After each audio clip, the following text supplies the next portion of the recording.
Swayam Prabha. Digital India. Educated India.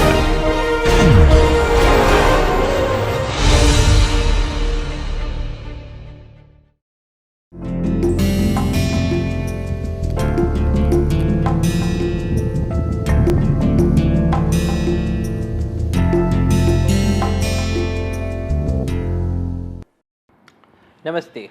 In today's class, we'll have a look at canopy cover and closure. So, when you go inside a forest and when you look up, you'll see the canopies of a number of trees. But what does this figure signify? Here you can see that you can see the sky, and you can see a number of canopies that are now looking at as silhouettes or these black colored regions against the sky. So, essentially when we are looking at this figure, we are also seeing that light is able to reach us from these points, so like these white looking areas, but any light that is coming from this area has been intercepted by the canopy and so is not able to reach us. So, essentially the size of the canopy and the density of the canopy and the closure of the canopy are an indication of the amount of light that is reaching us. Now, why do we need to know the amount of light that is reaching this ground area? It is because light is an important constituent in the process of photosynthesis. So, in photosynthesis, as we saw before, we have carbon dioxide plus water that in the presence of sunlight is converted into sugars plus oxygen, and we have balanced it before. So, this is the equation for photosynthesis. So, now it will not happen without the presence of light. So, this term photosynthesis, it itself says this is synthesis, that is the creation of something from or using light, that is photo. So, which is why this is photosynthesis. So, measuring the amount of light that is reaching the forest floor is extremely important, because it will tell us if suppose we have one big tree and suppose it is throwing its seeds down into the ground, will those seeds be able to germinate? If that seed germinates, will that plant be able to grow? So, for instance, if that small sapling is getting enough light, then it will be able to perform its own photosynthesis, gather biomass and then grow into a larger size sapling and maybe into a tree. But if it is completely covered by the canopies of its own mother tree and maybe other trees, then it will not be getting enough sunlight to produce the biomass and to be able to grow. So, measurement of the amount of light is extremely important. So, how do we measure the light? We measure it through two measures. So, one is photometric or radiometric measures of light. So, in the photometric measure of light, we use a sensor to measure the amount of light that is reaching us. In a radiometric measure, we measure the amount of energy that is there in any fixed wavelengths. So, for instance, in the case of photosynthesis, the trees use light blue and red regions of light. So, we can measure the amount of energy that is there in the blue portion of the spectrum and in the red portion of spectrum to get a radiometric measure of the amount of light that is reaching the forest floor. Or as a measure of light, we could use some proxy measures, which include canopy cover and canopy closure. So, how do we do these photometric and radiometric measures of light? So, one such instrument that we use to measure the amount of light that is reaching of the forest floor is called a photoresistor. So, what is a photoresistor? So, a photoresistor is a device, so it will look something like this. So, this is essentially a resistor. So, now we normally represent a resistor like this. Now, this is a photoresistor. So, when it does not get any light, then its resistance goes to infinity, or it has a very large value of resistance. When you shine light on this device, then its resistance will drop and the resistance will go to a very low value. So, now if you wanted to measure its resistance, you could use a circuit like this. So,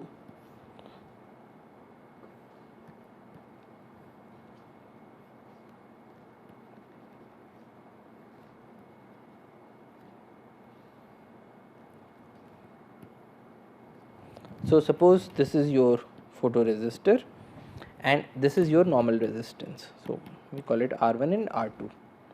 Now, if we do not have any light that is falling on this device and and we measure our voltage at this point.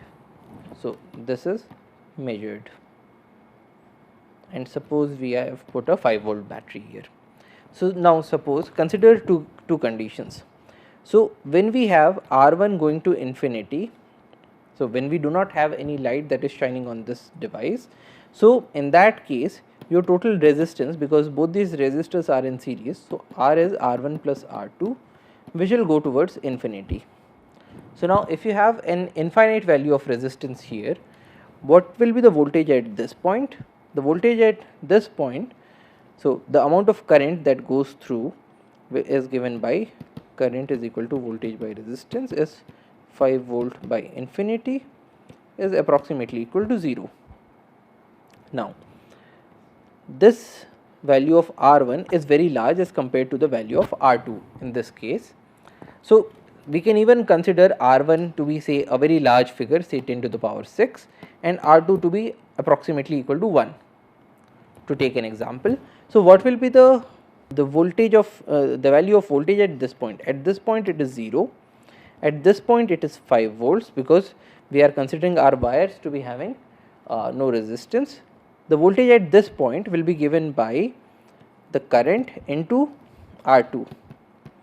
So, because our current is 0 or close to 0 in this case, and R2 also is a very small figure, so this voltage will go to 0. Now, this happens when we do not have any light shining on the photoresistor. If we have light shining on the photoresistor, in that case the value of R1 will go to close to 0. So, in this case your total resistance R1 plus R2 is approximately equal to R2. Now, what is the amount of current that goes through? It will be 5 volt divided by R is 5 volt upon R2. What will be the voltage at this point? So, this voltage that we are measuring, V will be given by V equals the current into R2 is approximately equal to 5 volt upon R2 into R2 is approximately equal to 5 volts. So, essentially when we have the condition and the voltage, so when we have no light, V is approximately equal to 0, and we have when we have light, we have V approximately equal to 5 volts. That is considering the point where R1 goes from 0 to infinity. Now, because this value of R1 will not go to 0 and it will not go to infinity, so these values will be somewhere in between. So, your in the low light condition will have this voltage to be close to 0, and here it will be close to 5 volts. So, maybe you could have a voltage of 4.8 volts and maybe 0.1 volt. So, these are the values. So, just by measuring the voltage at this point, we can get the amount of light that is falling on this sensor. So, now we will go through a demonstration of how this is done. So, we will go through a demo in which we shall see how to use a photoresistor to measure the amount of light that is coming through. So, let us now have a look at how this photoresistor works. So, here we can see a photoresistor. So, this device is a photoresistor. So, it has two legs. We have connected one leg with this red cable to 5 volts. The other leg is then connected to this resistor. Now, the junction between the photoresistor and the resistor is being measured for its voltage by this blue cord. So, that goes into our instrument for measurement, and the other end of this resistor is grounded. So, this voltage goes from 5 volts to ground, and the voltage at the junction is being measured by this blue wire. So, let us now have a look at the code. So, now coming to the screen, So, here we have defined, so this is again an Arduino code. So, it says constant int photoresistor pin is equal to A0. So, this A0 is the pin in which we have connected one end of the photoresistor to 5 volts and the other to ground with a 10 kilo ohm resistor, and we are measuring the potential at the junction between photoresistor and 10K resistor and giving the feed to A0. So, which is why you have this constant int photoresistor pin is A0. So, A0 measures the analog input. We have set this variable photoresistor value, we have given it an integer value and we have set it to 0. Now, let us now look at the void setup. Now, void setup is run only once. So, here we have set serial dot begin 9600, that is we have begun the serial monitor. So, it will take the values from the input or this junction and then it will show it to our computer. Next we have this void loop section. So, this section runs again and again and again indefinitely. So, here we have defined your photoresistor value, which was your this integer value that we had set to be 0. Now, we have set it to be photoresistor value is analog read of the photoresistor pin, and then we have put a small delay of 5. Now, this photoresistor value will go from 0 to 1023. But if we want to say, so when we talk about 0 to 1023, when we say 0 to 1023, we have a total of 1024 values. Now, 1024 values, if we write it as bits, so 2 to the power 0 is 1, 1 is 2, 2 to the power 2 is 4, now 2 to the power 4 is 16, 2 to the power 8 is 16 into 16 is 256, 2 to the power 10 is 256 into 4,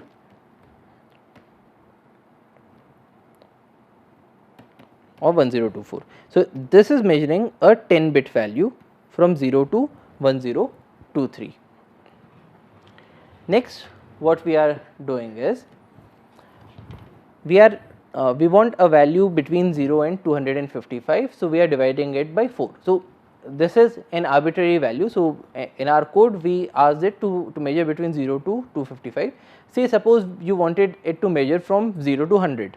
So, in that case you would divide your photoresistor value, this whole value,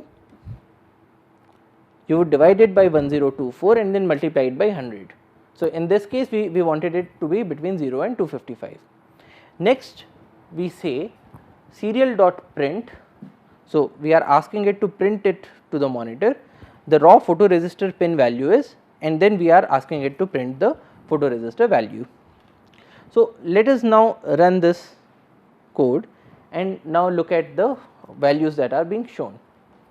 So, if we now zoomed it to the output,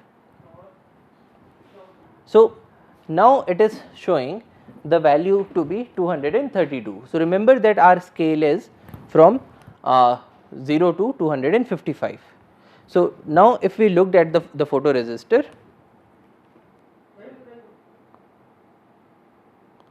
so now if we look at this photoresistor, it is being illuminated by the ambient light of the surroundings.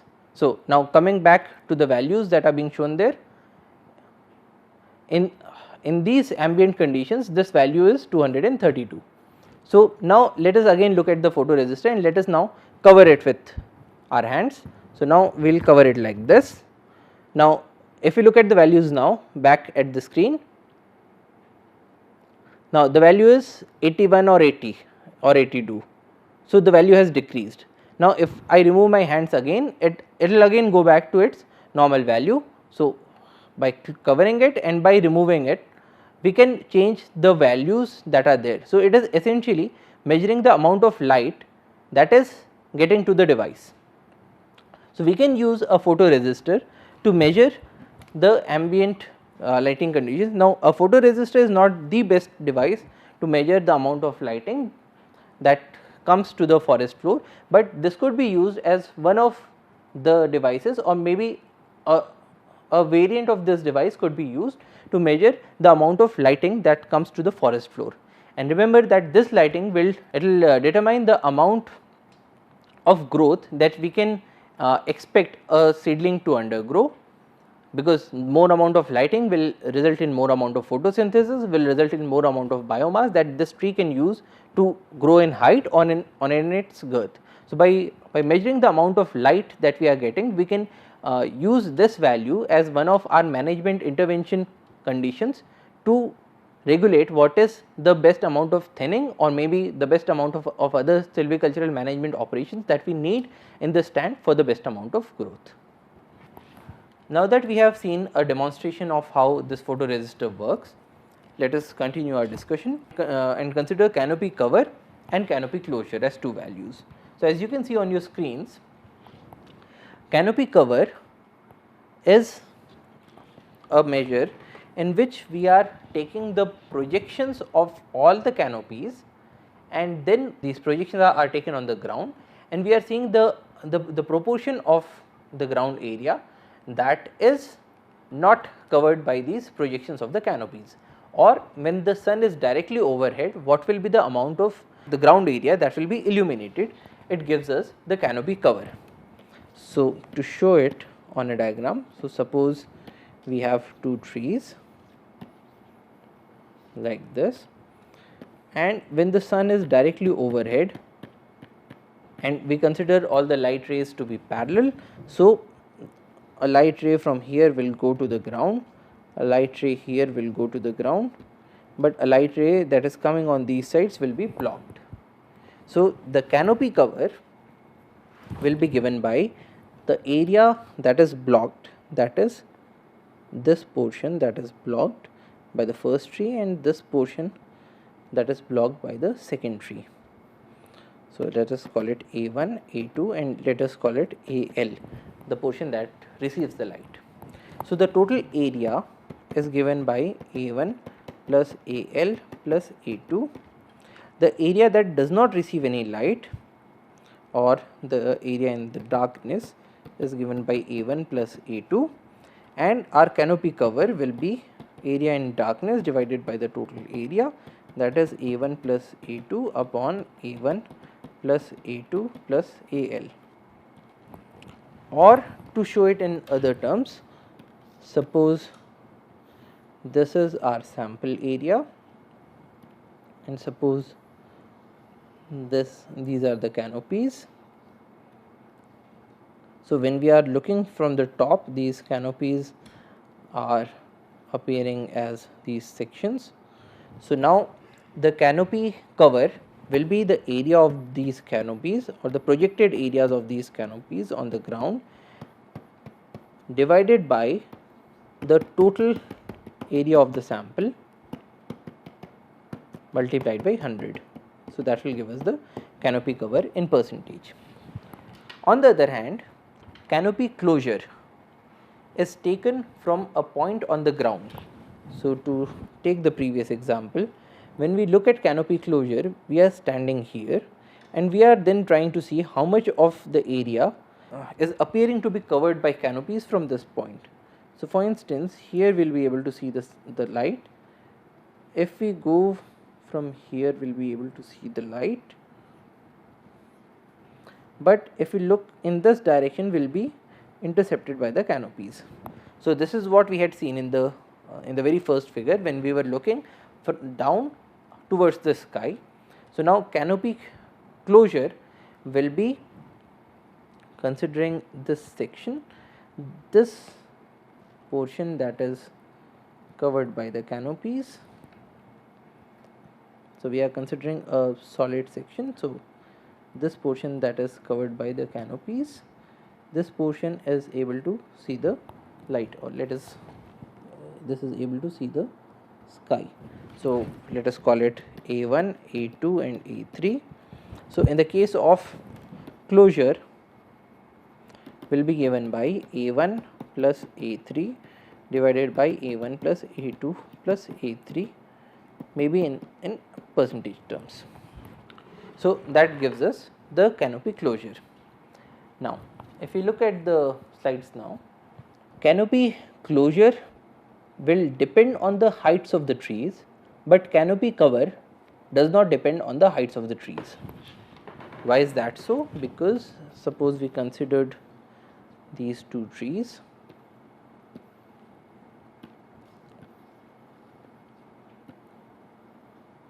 Now, our point on the ground is here. So, in this condition, the amount that is able to receive light is this much. Now, let us increase the heights of the trees at the same locations, and let us move these canopies on the top. So, when we do that, this portion that was earlier able to receive light is now blocked. So, the closure, the amount of space that is able to receive light, it has gone from this large angle to this small angle. So, less amount of light is now reaching the ground from the point of the observer. So, the canopy closure reduces with height. Now, let us have a look at the canopy cover. Now, in the case of canopy cover, we take projections on the ground. So, when we are taking the projections on the ground, whether the height is this much or whether the height is the small one, the projection on the ground is going to be the same. So, in both the situations, the projection on the ground is this much, which is why we can say that the canopy cover is going to remain the same even if the height of the trees increases. So, now the next question is, how do we assess canopy cover and the canopy closure? So, to assess canopy cover, we have two main methods. One is the method of using tubes and the second is the method of remote sensing. So, in the method of tubes, here we can see one tube that is known as the Cajanus tube, and here we have another tube that goes by the name of Emlyn tube. So, essentially what do these tubes do? They are very much like periscopes.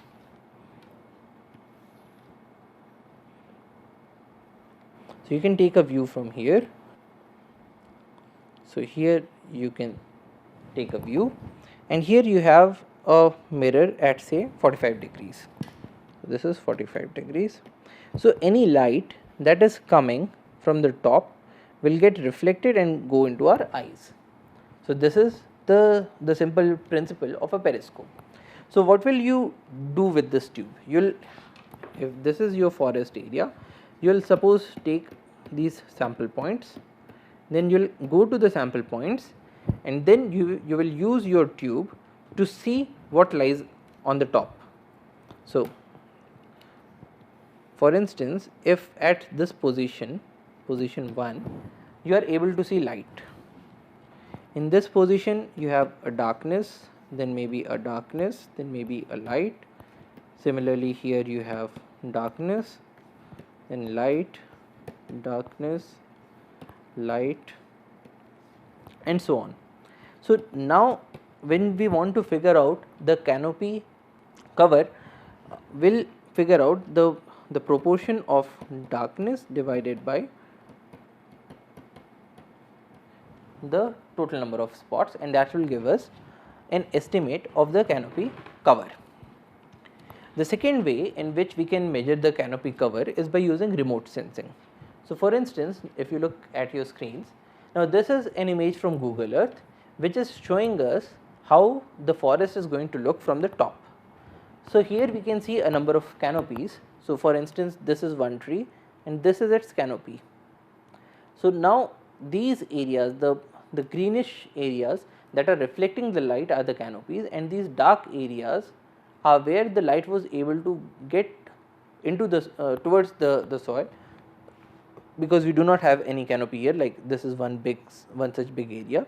So, this area was able to emit light to go towards the ground.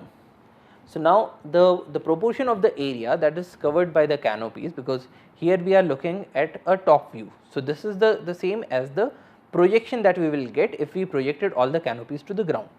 So, the ratio of the area that is covered by the canopies here in this picture divided by the total area will give us a measure of the canopy cover. Similarly, for assessing canopy closure also we have two main measures. One is the use of a device called a densiometer that we can see on the right.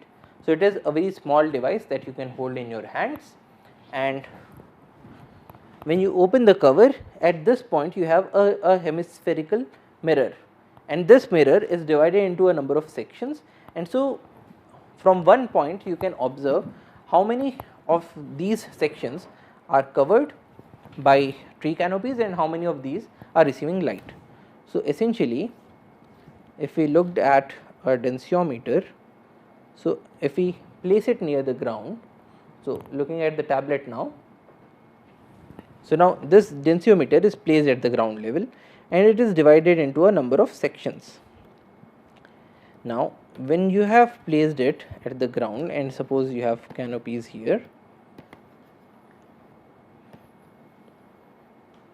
so at this point this is one hemispherical mirror. So, this portion is showing you a blue color of the sky, maybe the light from this portion is getting to say this section. So, this is showing us green, this is also showing us green.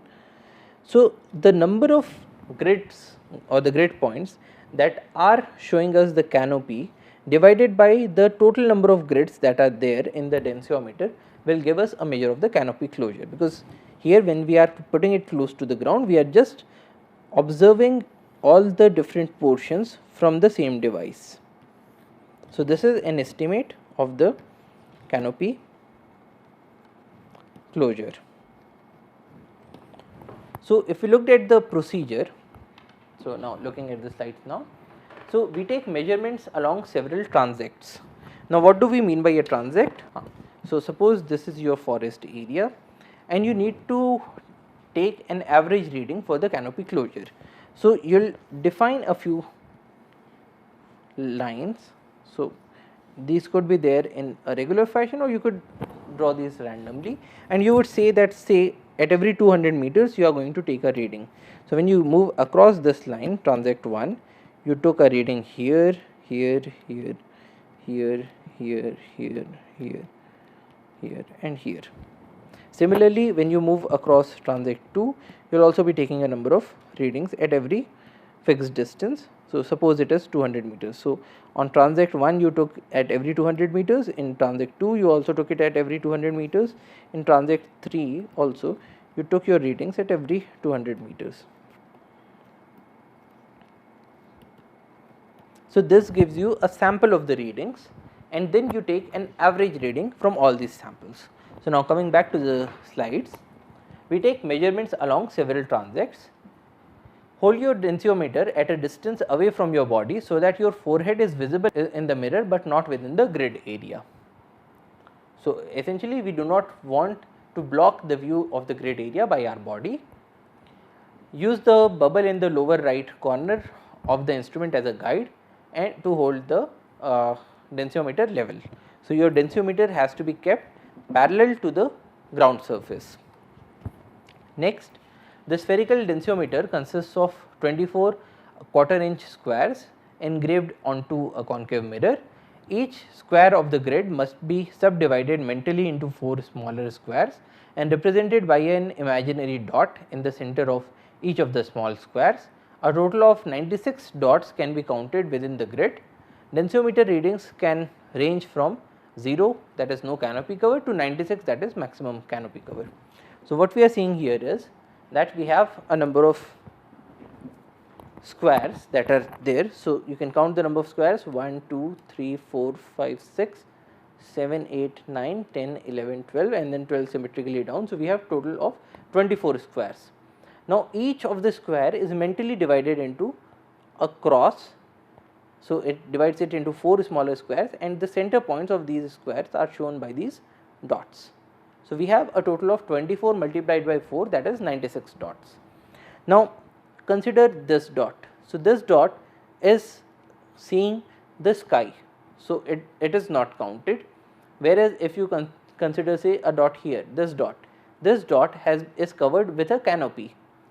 So, this dot is seeing a canopy. So, this dot will be counted. So, if suppose you were able to count say 90 dots. So, getting to the tablet now. So, suppose you calculated 90 dots that were covered. So, your canopy closure will be 90 divided by 96 into 100%. So, this is how you are going to measure it. Now, coming back to the slides. So, using only the dominant eye, keeping the other eye closed, we count the number of dots in each engraved square that is blocked by canopy cover, enter the total number of dots blocked into the appropriate cell on your data sheet, conversely count the number of dots that are not occupied by canopy and subtract this total from 96.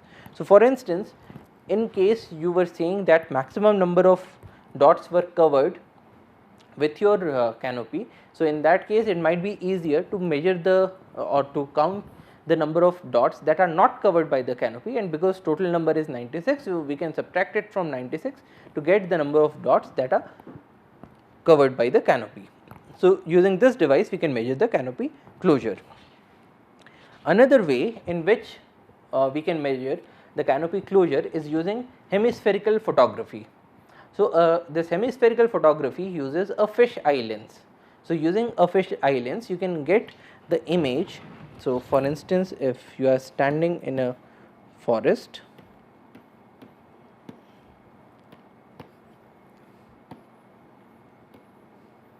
so if you place your camera here with a fish eye lens, so the fish eye lens will give you a very broad coverage. So, all these portions will be seen in the photograph. So, now coming back to the slide. So, this is how your fisheye lens is showing you the whole region. So, you can see a number of tree boles and a number of canopies. So, once you have this picture, then you can later on use your same method of say 96 square. So, you can ask your computer to compute how much of the amount of this area is covered by your trees and how much of the area is getting sunlight. So, which is another way of calculating the canopy closure.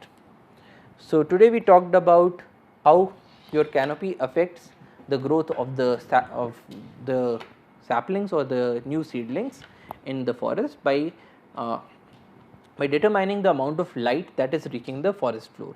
And we have two measures of canopy. We can use canopy cover, which is an estimate of the projected area of all the canopies on the ground that is covered by the canopies, or we can also use canopy closure, in which case you stand at one point and then look above and then see how much of the area that you can observe is covered by the canopies of various trees. We also looked at a demonstration of how we can use instruments to measure the amount of light that is getting to the forest floor. So, thank you for your attention. Jai Hind.